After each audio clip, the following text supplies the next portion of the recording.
이제 그 베드로전서를 이렇게 보게 되면 이제 로마서하고 좀 비슷한 그런 부분들이 있는 것을 보게 됩니다.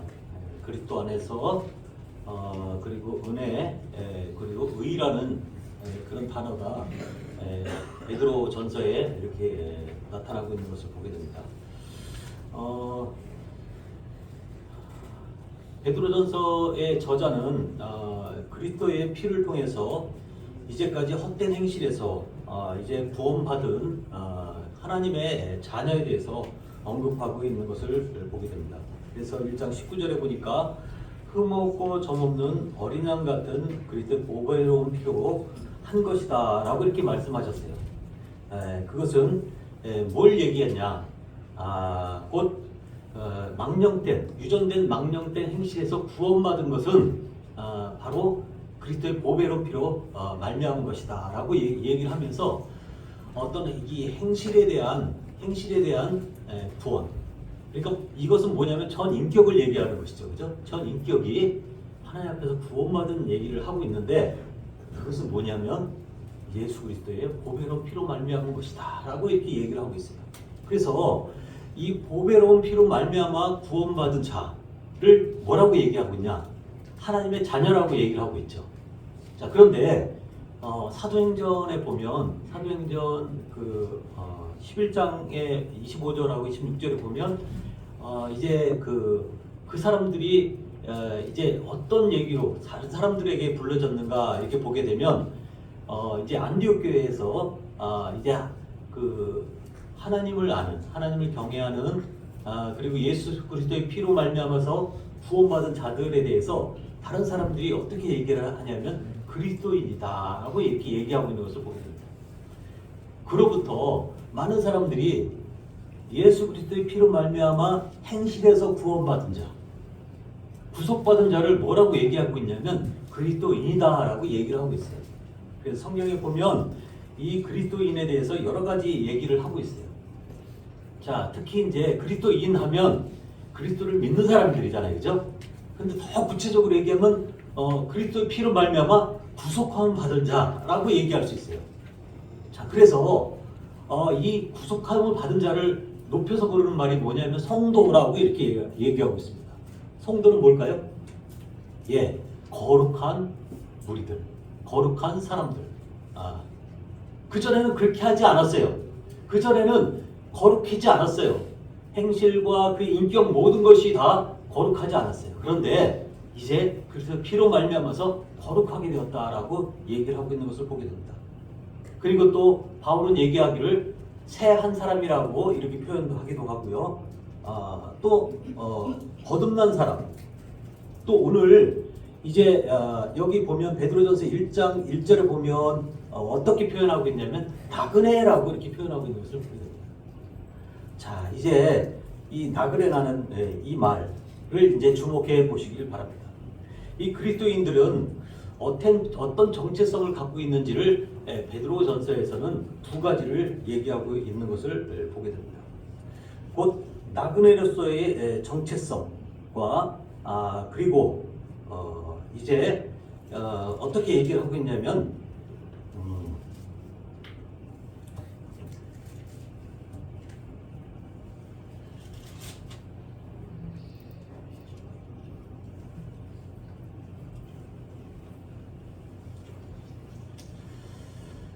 어, 2장 9절에 보니까 이런 얘기가 있습니다. 2장 9절에 보면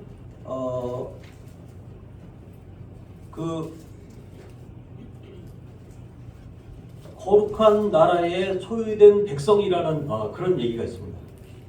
자, 여기 이렇게 보면 이 두 가지를 이제 베드로전서에서 언급하고 있는 것을 보게 됩니다.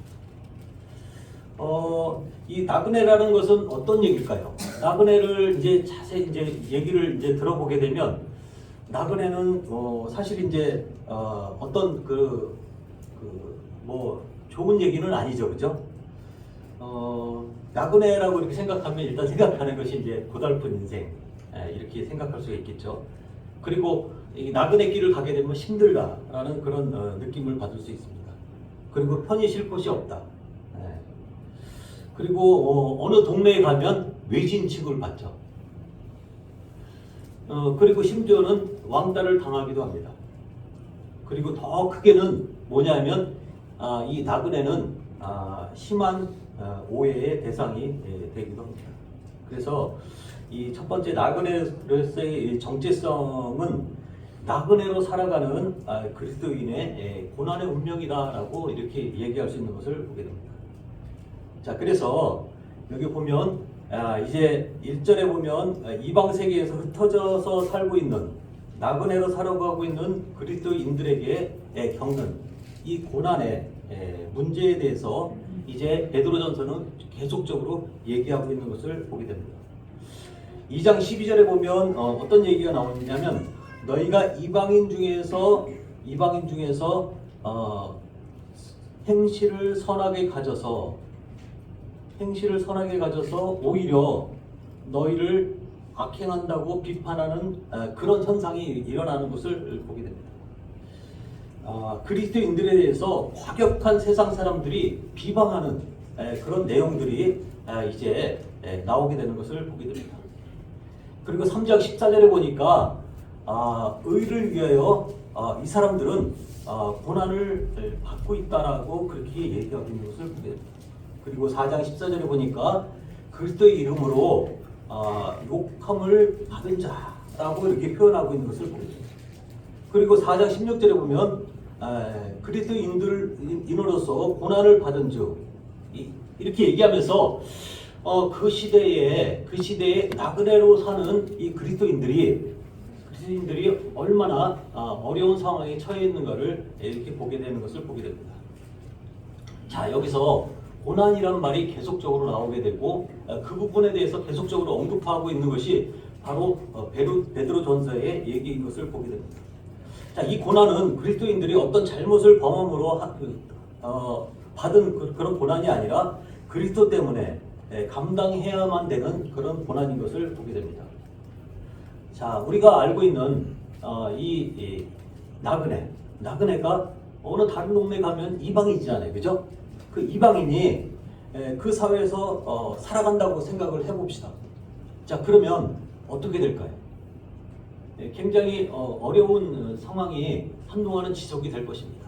그리고 아마 그것이 영원히 지속이 될 수도 있을 것입니다. 그 동네를 떠나기 전까지. 자, 그런데 여기서 1절에 보니까 나그네에게 이제 그 흩어진 나그네에게 편지를 쓰는 모습들을 보게 됩니다. 그러면서 그 나그네가 처한 상황이 어떤 것인가 하는 것을 금방 얘기했던 부분들에 대해서 계속적으로 얘기하고 있는 것을 보게 됩니다. 이 고난, 그리스도인들이 처한 이 고난에 대해서 계속적으로 얘기를 하고 있습니다. 자, 이 상상할 수 없는 그런 얘기들이 바로 이 시대에 있었던 것을 보게 됩니다. 자, 이방인 사회에서 살아가고 있는 이 그리스도인의 삶이라는 것은 결코 녹록지 않은 것을 보게 됩니다. 자, 우리는 지금까지 어떤 삶을 살았을까요? 그 주변에 친했던 친구들이 있었고, 그리고 사회단체들이 있었고, 그리고 삶의 터전들이 있었습니다. 그런데 그들이 이제 성도가 되는 순간 어떻습니까? 예, 이제 여태까지 그런 삶을 살 수가 없었던 거예요. 음란한 행동, 음란한 생각, 그리고 또 남을 또 해하는 것들, 그리고 또 뭐예요? 우상 숭배하는 것들, 이런 것들로부터 행할 수가 없었던 거예요. 참 이 친숙 같던 이 사고방식들, 그리고 행동 양식들이 참 그들에게 계속적으로 이어졌다고 한다면 별 문제가 없었을 텐데, 그 지역에 같이 살고 있었음에도 불구하고 행동 양식이 달라진 거예요. 그리고 사고방식이 달라진 거예요. 자, 이런 것들이 처음에는 좀 별로 이렇게 표시가 안 났을지라도 이제 그 태도를 분명히 함을 통해서 어떻게 됩니까? 이제 그 지역에서 소외되는 어떤 부류로 전락해가는 그 모습을 보게 됩니다. 음란과 정욕과 술 취함과 방탕과 향락과 그리고 뭐예요? 우상 숭배. 자, 이런 것들에 대해서 이제 멀리 떠나게 됐던 그리스도인들. 자, 이분들은 이제 이방인이 되었고 그리고 나그네가 되었던 것을 보게 됩니다. 자, 이방 사람들은 어떻게 얘기를 합니까? 이런 사람들에 대해서 같은 종족과 그리고 같이 살고 있었던 그런 사람임에도 불구하고 이제는 이 사람들이 우리들하고는 뭔가 다르구나, 이런 생각을 하게 되죠. 그죠? 그래서 이제 처음에는 회유하기도 하고 그리고 설득하기도 하고 그랬는데 결국은 자기들과 생활 방식과 생각하는 것이 전혀 다른 종족인 것을 알게 됩니다. 자, 그 다음부터 어떻게 됩니까? 그리스도인, 성도라고 하는 이 사람들에서 다른 부류로 취급하게 되죠. 여러분들, 우리가 살고 있는 이 세상 가운데서, 그리고 직장에서, 그리고 사회생활 하는 가운데서 여러분들은 아마 이런 것들을 분명히 한 번씩 겪었을 것입니다. 그런데 1세기의 성도들은 이것이 확연하게 이게 드러난 것을 보게 됩니다. 지금도 이슬람이나 그리고 타 문화권에서는 가끔은 일본만 해도 어떻습니까? 그런 것들이 굉장히 심하죠. 그래서 생활 방식과 행동 방식이 달라지고 그런 것들이 있게 되면은, 그리고 전혀 다른 부류라고 생각하면 더 이상 행동을 하지 않습니다.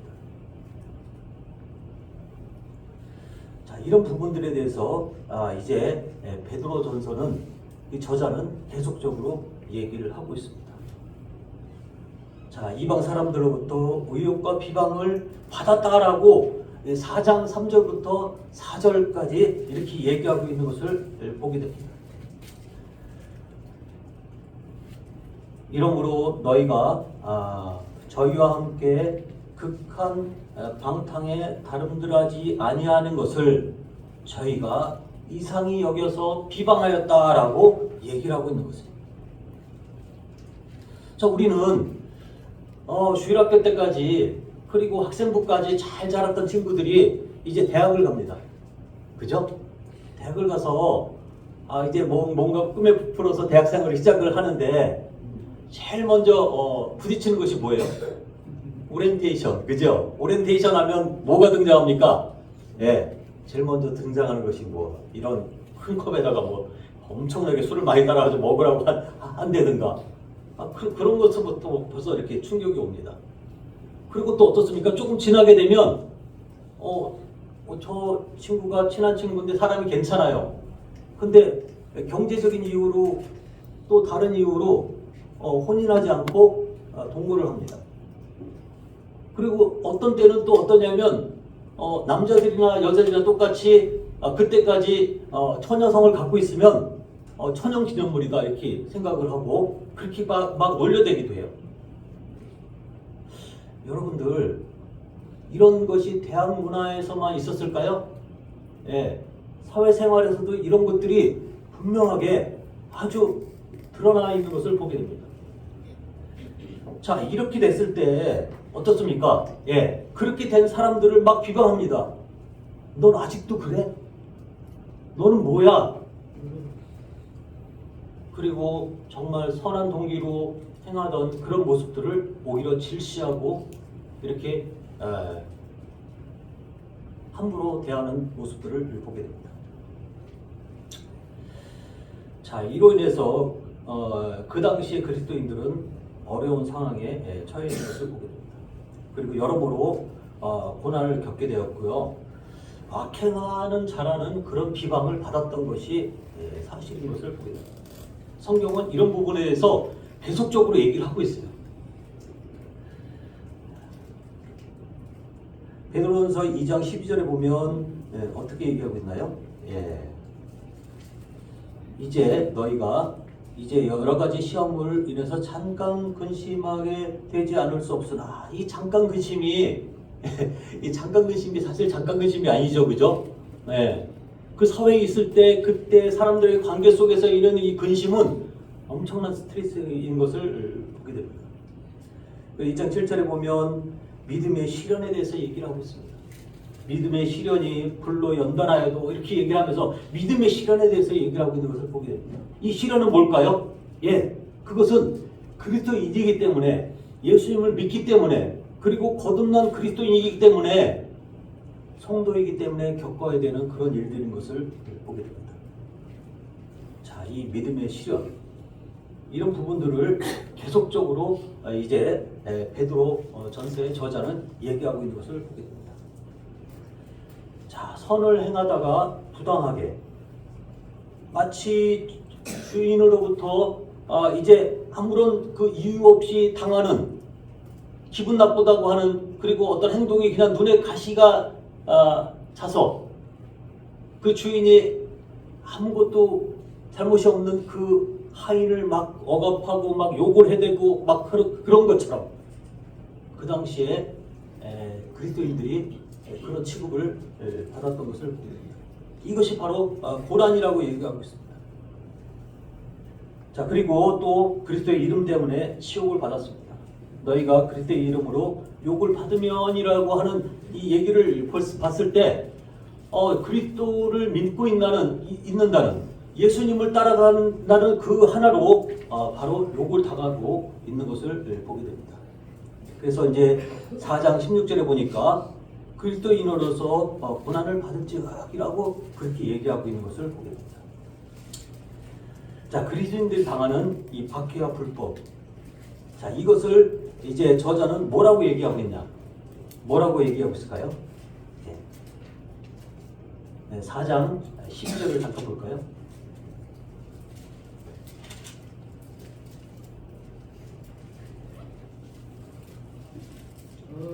자, 여기서 얘기하고 있죠, 그죠? 여기 불시험, 이상한 일 당하는 것.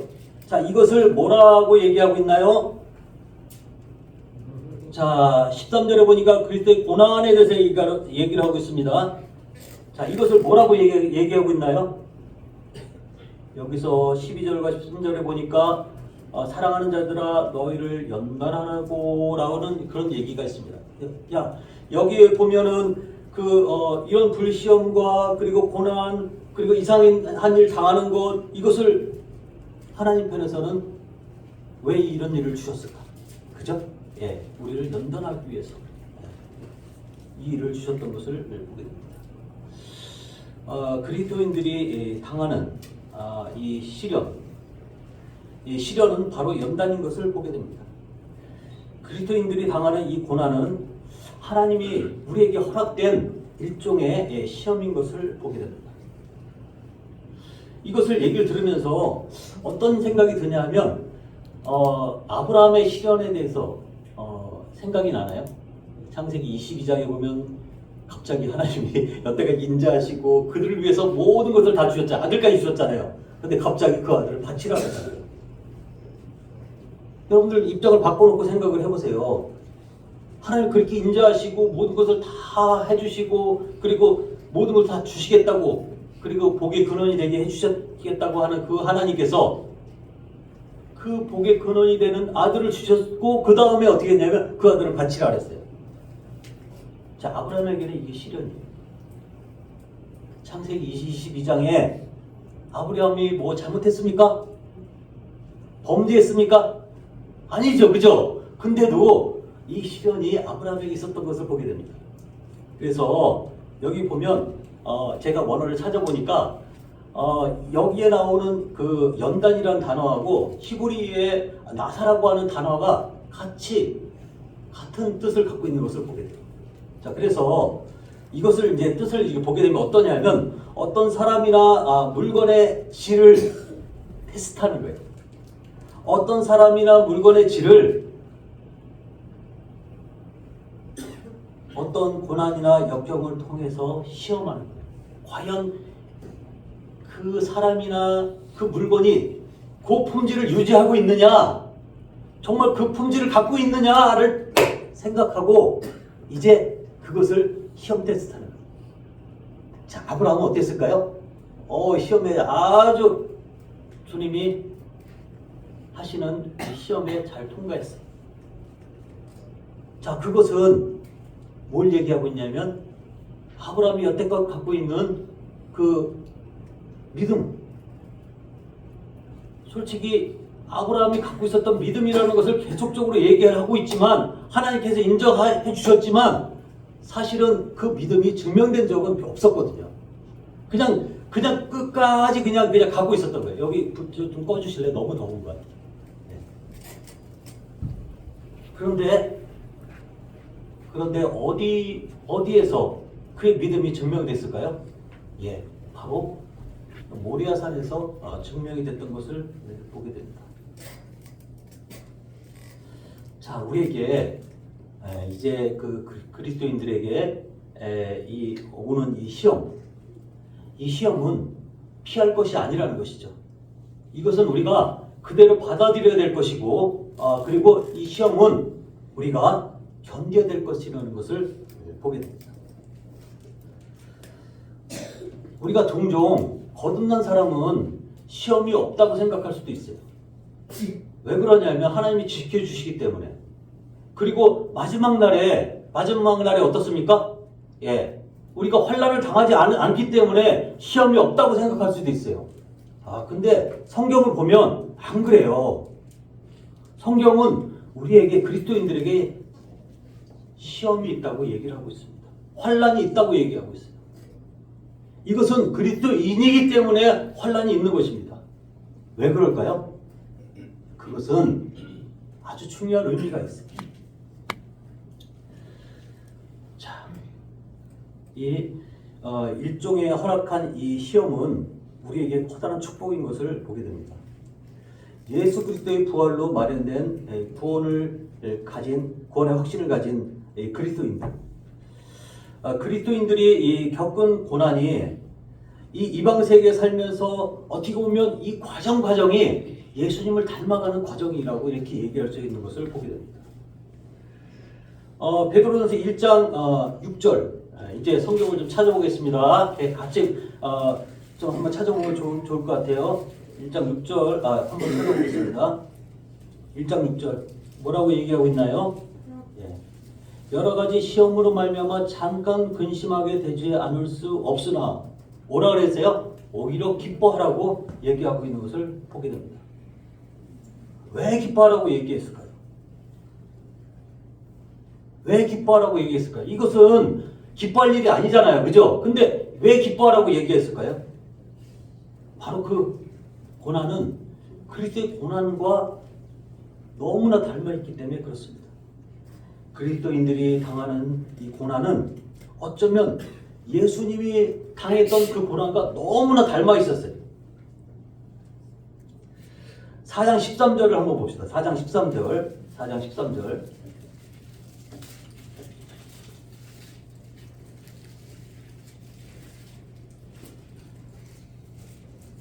4장 13절에 뭐라고 얘기하고 있나요?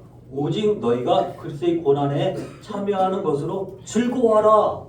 이렇게까지 얘기하고 있어요. 여러분들 즐거워할 수 있어요? 근데 성경은 뭐라고 얘기하고 있냐면 즐거워하라고 얘기하고 있는 것을 보게 됩니다. 왜 즐거워하라고 얘기했을까요? 왜 즐거워하라고 얘기했을까요?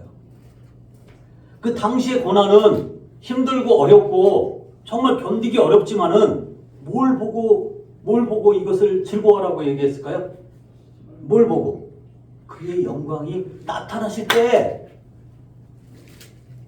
그의 영광이 나타나실 때를 보고 즐거워하라는 거예요.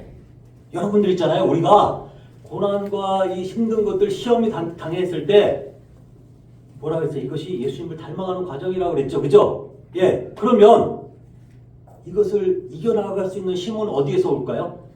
그것은 주님의 영광이 나타나실 그때를, 그 소망이 없으면 그 소망을 가진 자만이 이 시험을 이겨나갈 수 있는 것을 보게 됩니다.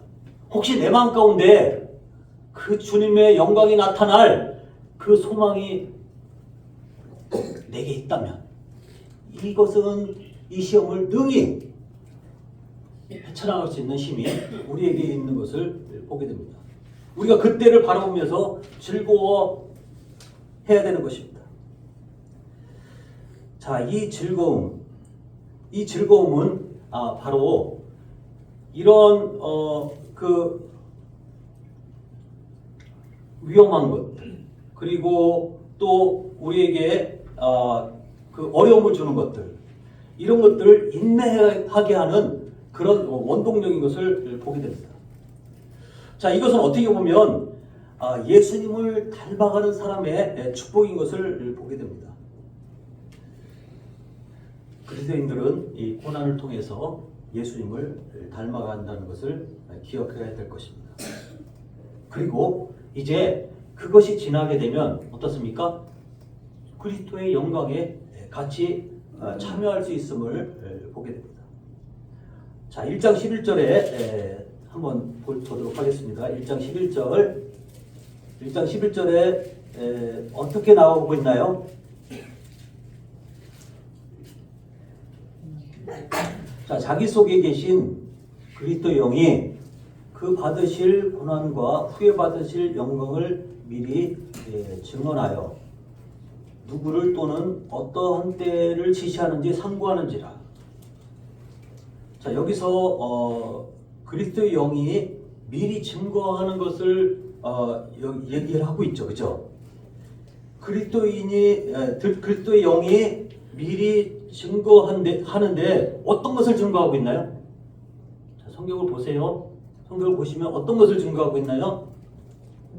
예, 첫 번째, 그에 받으실 고난. 두 번째 뭐예요? 후에 얻을 영광. 이 두 가지를 얘기해요. 그러니까 고난과 영광이 어떻게 해서 같이 가고 있죠, 그죠? 자, 이것은 뭘 얘기하고 있어요? 예전부터 선지자들이 이 부분에 대해서 지대한 관심을 갖고 성경에 기록하고 있었다는 거예요. 자, 그러면 누가 그랬을까요? 누가 그랬어요? 선지자 중에 대표적인 선지자, 아주 긴 성경을 쓴 선지자 이사야가 그랬습니다. 이사야에서 보면 이 고난에 대해서 계속 설명을 하면서 이 고난의 종에 대해서 얘기를 하고 있습니다. 그죠? 이 고난의 종에 대해서 얘기를 하고 있으면서 우리의 영광을 얘기하고 있는 것을 보게 됩니다. 여러분들, 이 부분에 대해서 우리가 소망을 갖지 않으면 분명한 어떤 선지자들이 이렇게 살펴서 이렇게 연구했던 그런 부분에 대해서 우리가 제대로 이해하지 못한다고 한다면 우리의 소망은 굉장히 어렵지 않을까 하는 생각이 듭니다. 자, 이것은 우리에게 상당히 중요한 것을 시사하고 있는 것을 보게 됩니다. 자, 마가복음 10장 34절에 보면 자기 십자가에 대해서 나오죠. 그죠? 자기 십자가는 뭘 얘기하고 있나요? 자, 예수님의 십자가가 따로 있죠. 그죠? 여러분들은 예수님의 십자가로 말미암아서 구원받았어요. 자, 그럼 구원받은 그리스도인들에게 예수님께서는 뭐라고 얘기하고 있어요? 자기 십자가가 있다는 것을 얘기하고 있어요. 자, 그것은 뭐예요? 바로 거룩한 삶, 그리고 예수님을 닮아가는 삶이에요. 이것은 고난을 통해서 이것들이 이루어지고 있는 것을 보게 됩니다. 자, 예수님께서 말씀하고 계십니다. 예. 자, 2장 21절부터 이렇게 쭉 보다 보면 한번 보셔도 괜찮을 것 같아요. 2장 21절에 보면 이제 나오죠, 그죠?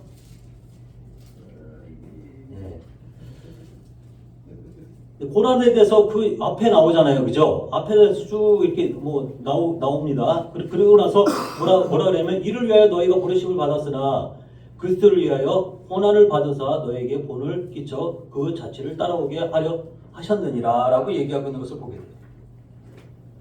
자, 그리스도께서 고난을 받으셔서 받으셨다는 것은 그냥 자신이 우리를 구원하고 끝나는 것이 아니라, 그리고 우리를 구원해서 하나님의 자녀된 그리스도인으로서 만들어주시고 성도로 만들어주셨을 뿐만 아니라 어떻게 한다고요? 자신을 따라오도록. 여기 뭐라 그랬잖아요. 여기 써 있잖아요. 그죠? 예. 뭐라고 해야 되겠어요? 그 자취를 따라오게 하려 하셨느니라. 자, 여러분들, 거듭난 그리스도인들은 어떻게 해야 돼요? 그럼 예수님의 고난에 같이 동참해야 돼요. 그분이 돌아가셨지만 이제 그분의 그 고난에 우리가 동참해야 되는 것이죠.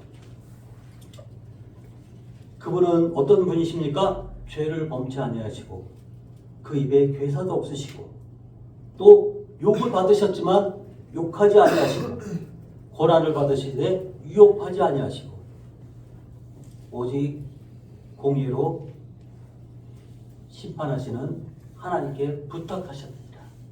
우리가 이 길을 따라가야 되는 것이죠. 그죠?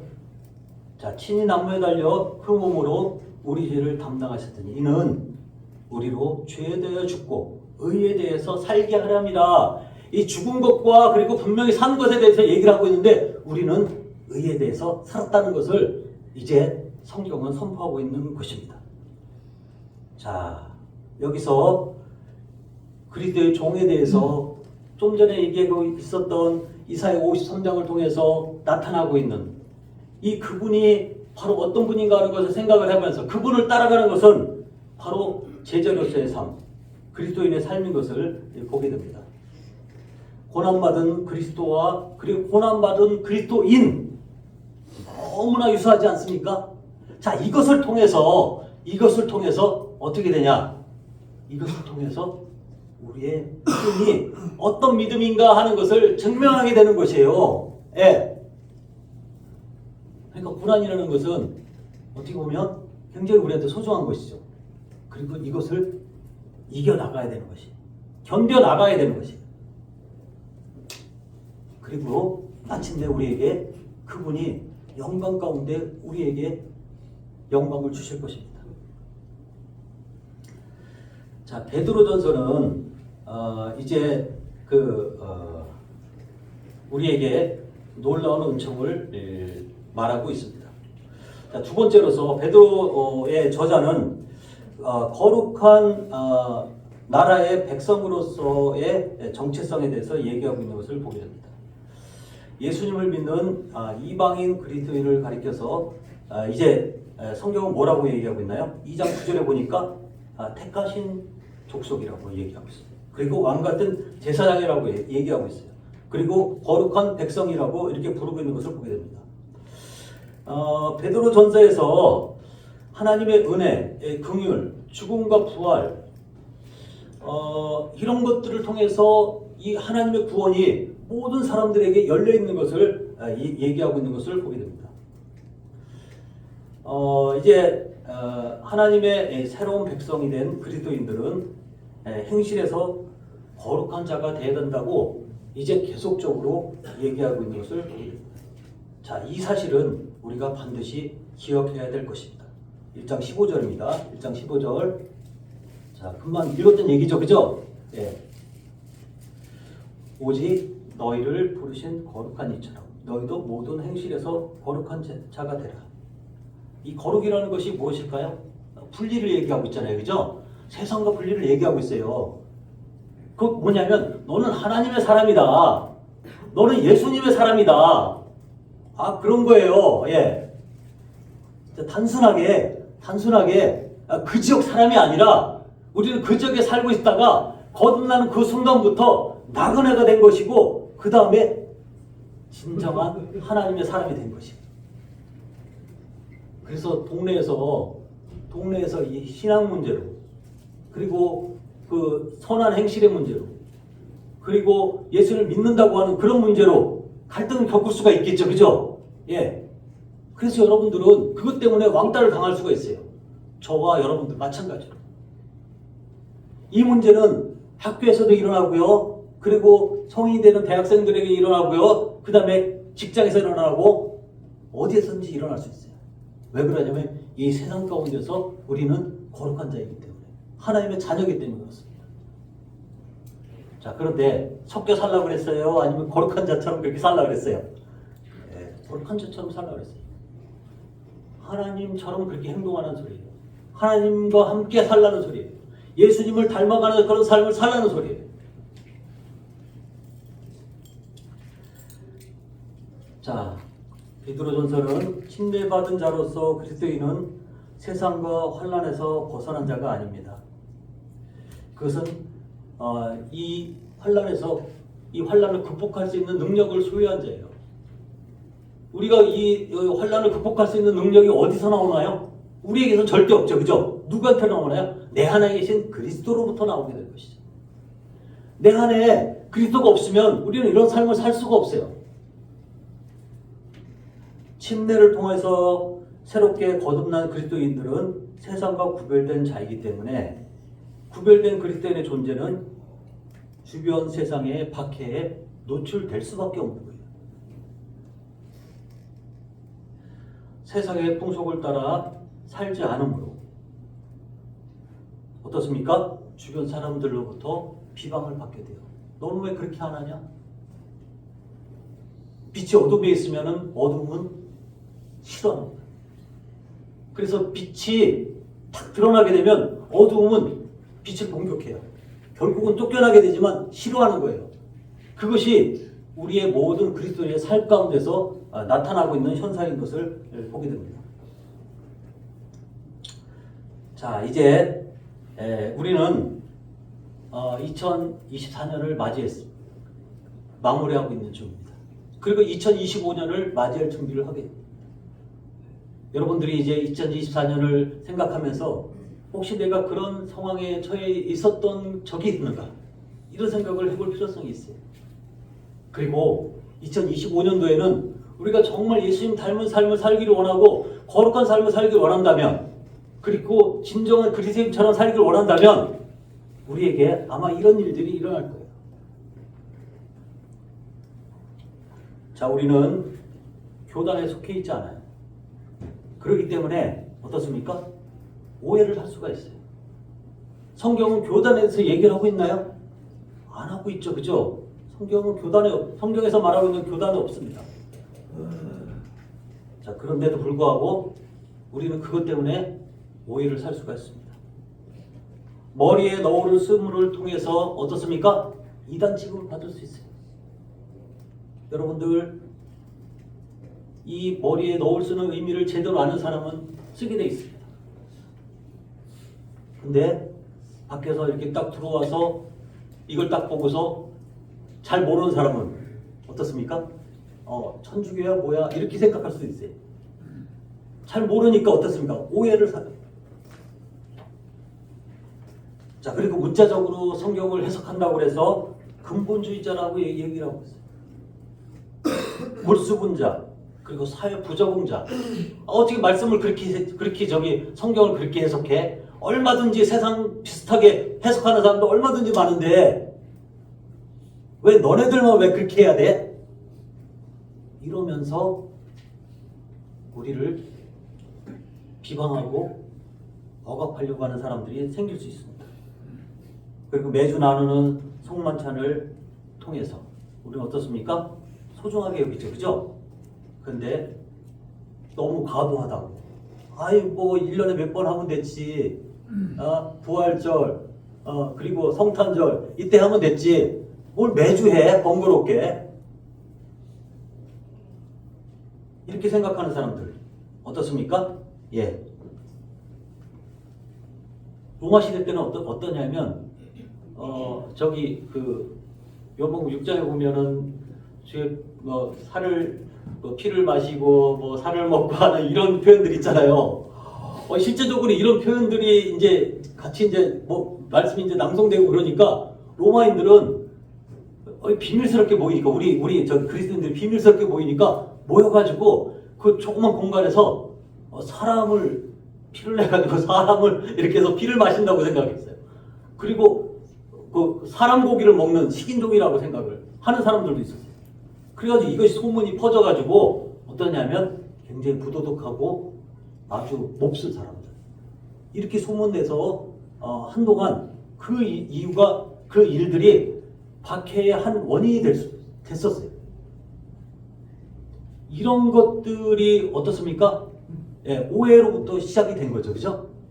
자, 그런데 오늘날은 그렇지 않다고 할지라도 자기들과 다르다는 이유가 어떻습니까? 충분히 그럴 수 있다는 것이죠. 우리는 어떻게 보면은 사탄 숭배자들에게 테러를 당할 수도 있습니다. 그리고 극우와 급진 보수 세력들, 진보 세력들로부터 공격을 당할 수도 있어요.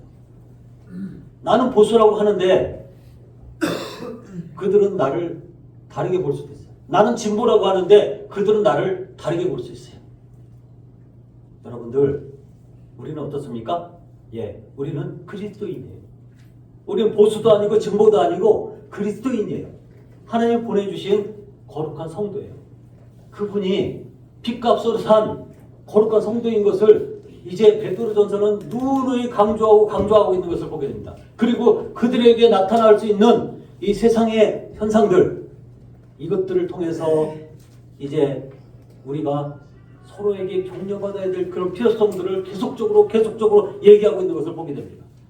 자, 우리는 어떻게 살아야 될까요? 예, 이 부분에 대해서 서로 이것이 옳다고 생각하면 어떻습니까? 서로를 격려해주고 위로해주고 같이 보듬어주고 그러면서 살아야 될 것입니다. 2025년도에는 우리가 그렇게 살아야 돼요. 우리가 그럴 뿐만 아니라 어떻게 해야 됩니까? 이제 여기 나온 것처럼 하나님께 기도하면서 이 어려운 시절을 이겨나가야 될 필요성이 있는 것을 보게 됩니다. 우리는 어쩌면 아마 인간적으로 가장 가까운 친구들과 멀어질 수 있어요. 그리고 오히려 그 친구가 나를 공격할 수도 있어요. 자, 그럼에도 불구하고 왕따가 있을 수 있음에도 불구하고 이제 그분의 영광이 도래할 때 우리는 모든 것이 다 해결될 것입니다. 우리는 그분의 영광이 이제 우리에게 비춰질 때 그때를 기다리면서 이 어려운 시절을 잘 겪어 나가야 될 것입니다.